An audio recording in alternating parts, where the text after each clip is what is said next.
posible gid nga mapasakaan sang kaso ang mga tawo nga yara sa likod sang isa ka food poisoning incident.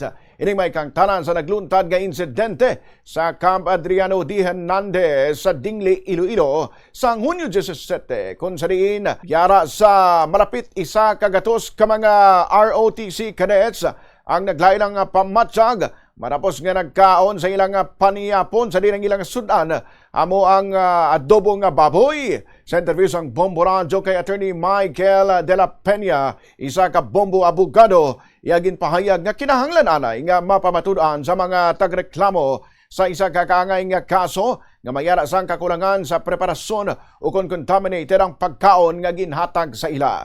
Sunod sa iya, magamit nga ebidensya ang lab result sa mga biktima o kung ang mismo nga pagkaon nga gintunaan sang pagsinakit sa ilang nga tiyan. Ginpakigbahin man niya nga mayara man sang liability ang mga organizers ang aktibidad bangod na responsibilidad sa mga ini nga siguraduhon nga matinlo ang pagkaon sa mga individual sa ilang event.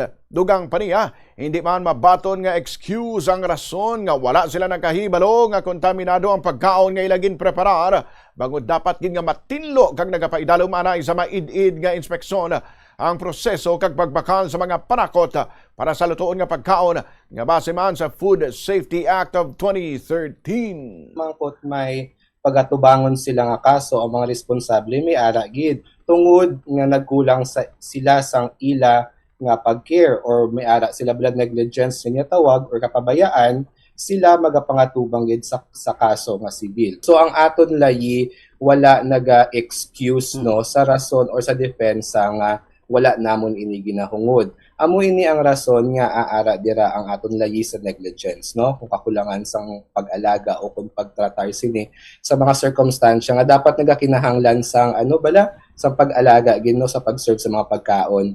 So, in short, no, sa layi naton hindi mahambal nga wala namon ginhungod, amo ni nga hindi ma-attach ang liability, no?